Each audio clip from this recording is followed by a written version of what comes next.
राधे राधे दोस्तों, मेरा नाम है अंजलि। जब भारत आज़ाद होने वाला था, तब सबसे बड़ा सवाल था भारत को चलाया कैसे जाएगा। इसके लिए एक संस्था बनाई गई थी, कॉन्स्टिट्यूशन असेंबली।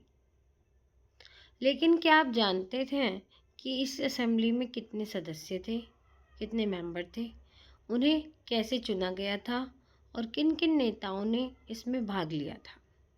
आज की इस वीडियो में हम समझेंगे कॉन्स्टिट्यूशन असेंबली की कंपोजिशन, बिल्कुल सिंपल और एग्ज़ाम ओरिएंटेड तरीके से। चलिए शुरू करते हैं पॉलिटी चैप्टर 1 का topic, composition of constitution assembly. ये टॉपिक यूपीएससी पीसीएस दोनों एग्ज़ाम के लिए इम्पोर्टेंट है। इसमें से क्वेश्चन प्री और मेंस दोनों में ही आते हैं। सबसे पहले समझते हैं कॉन्स्टिट्यूशन असेंबली क्या थी। कॉन्स्टिट्यूशन असेंबली वह प्रतिनिधि संस्था थी जिसका मुख्य काम था स्वतंत्र भारत का संविधान बनाना।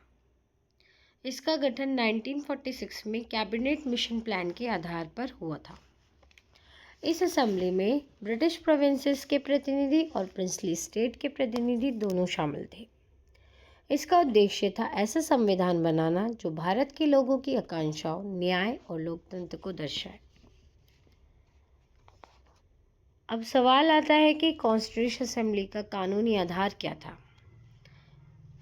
इसका आधार था 1946 का कैबिनेट मिशन प्लान।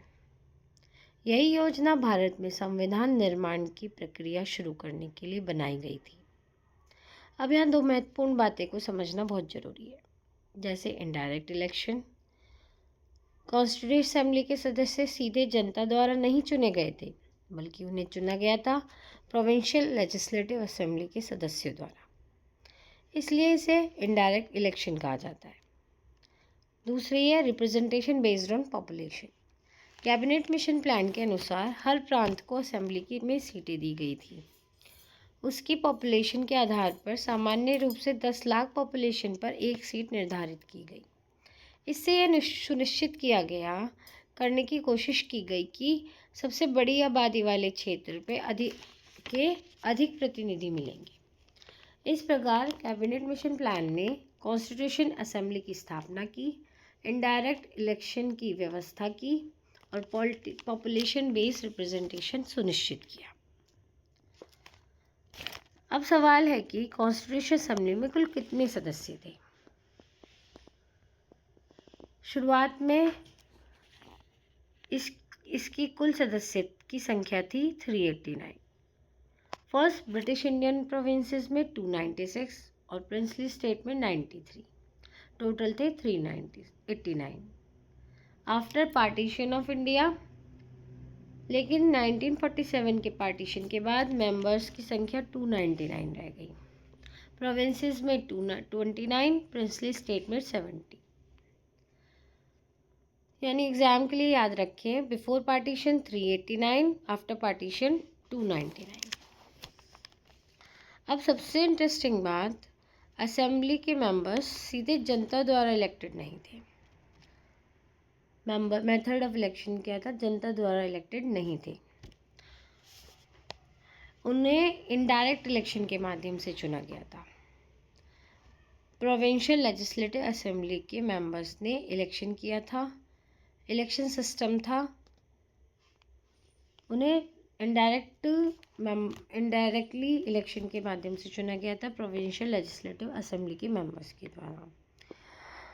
और जो इलेक्शन था वो कंडक्ट किया था किस सिस्टम को यूज़ करते हुए, proportional system means single transferable vote को यूज़ करते हुए।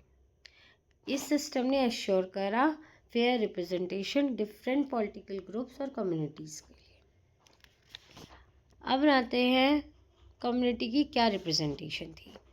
असेंबली में डिफरेंट कम्युनिटीज़ की रिप्रेजेंटेशन दिया गया, जैसे जर्नल, मुस्लिम, सिख्स। हर कम्युनिटी अपने रिप्रेजेंटेटिव खुद इलेक्ट करती थी। इससे असेंबली में डाइवर्सिटी और इंक्लूसिवनेस सुनिश्चित हुई।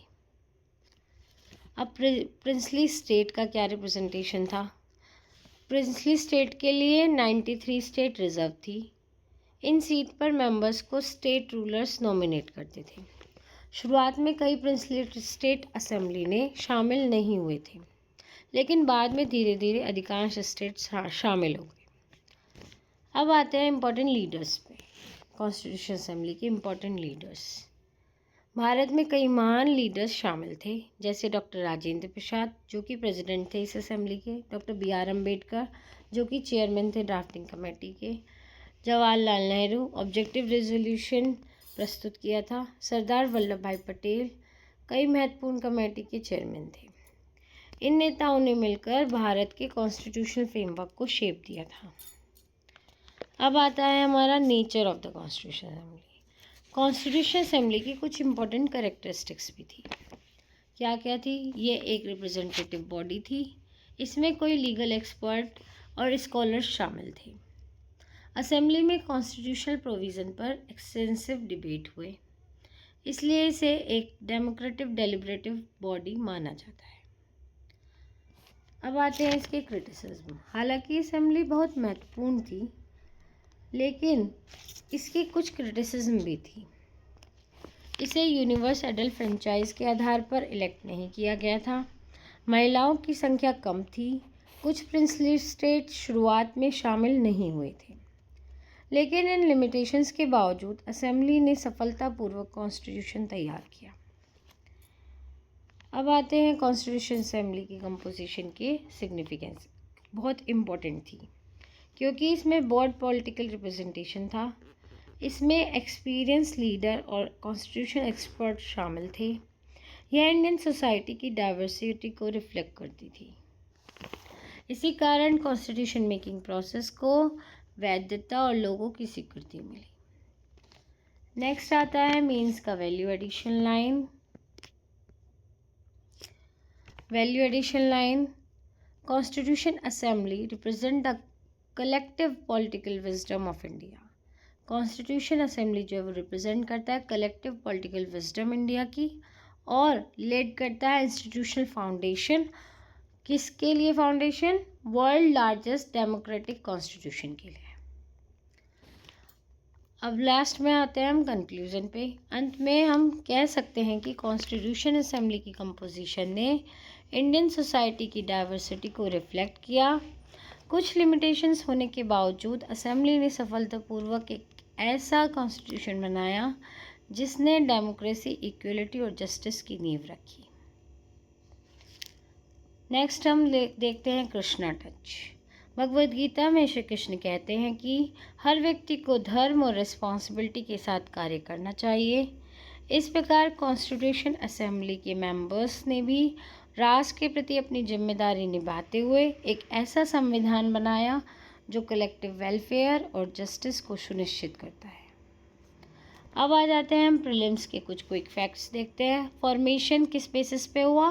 Cabinet mission plan 1946। Total strength पहले कितनी थी? 389। Princely state British Indian provinces की कितनी थी? 296। प्रिंसली स्टेट की कितनी थी? 93। टोटल थी 389। पार्टीशन के बाद कितनी हो गई टोटल स्ट्रेंथ? 299। प्रोविंसेस में 229, प्रिंसली स्टेट की 70। टोटल कितनी हो गई? 299। इलेक्शन मेथड क्या था? मेंबर्स जो इलेक्ट होते थे प्रोविंशियल लेजिस्लेटिव असेंबली के थ्रू। कौन कौन से टूल यूज़ करते थे? प्रोपोर्शनल रिप्रेजेंटेशन और सिंगल ट्रांसफरेबल वोट। अब आता है प्रीलिम्स के कुछ क्विक फैक्ट। रिप्रेजेंटेशन फॉर्मूला क्या था? सीटें जो अलॉटेड होती थी अकॉर्डिंग टू द पॉपुलेशन। एक सीट पे 10 लाख पीपल। फर्स्ट मीटिंग जो है असेंबली की कब हुई थी? 9 दिसंबर 1946 में। सबसे पुराने मेंबर कौन थे? सच्चिदानंद सिन्हा एक टेम्परेरी चेयरमैन थे। परमानेंट प्रेसिडेंट कौन थे? लेटर राजेंद्र प्रसाद जो कि इलेक्ट हुए थे प्रेसिडेंट ऑफ कॉन्स्टिट्यूशन असेंबली में। ड्राफ्टिंग कमेटी के चेयरमैन कौन थे? B R Ambedkar. Women members जो कितने थे? 15 थे। उनमें 2 लीडर्स भी थी, सरोजनी नायडू, हंसा मेहता। अब 10 सेकंड में हम इसका रिवीजन कर लेते हैं। Formation cabinet mission plan 1946। Total members 389। After partition 299। Election indirect और एसटीवी सिस्टम। फर्स्ट मीटिंग कब हुई थी? 9 दिसंबर 1946 में। यह थी कॉन्स्टिट्यूशन असेंबली की कंपोजिशन। उम्मीद है आपको ये टॉपिक आपको पूरी तरह से क्लियर हो गया होगा, एग्ज़ाम के पर्सपेक्टिव से और भी हेल्पफुल रहेगा। अगर आपको कोई भी क्वेरी है, कोई क्वेश्चन है, अगर आपको ये टॉपिक अच्छा लगा हो, कुछ भी अच्छा लगा हो इस वीडियो में, तो आप मुझे कमेंट कर सकते हैं, लाइक कर सकते हैं, शेयर कर सकते हैं। अब हम नेक्स्ट टॉपिक में वीडियो में समझेंगे कॉन्स्टिट्यूशन असेंबली की ओरिजिन।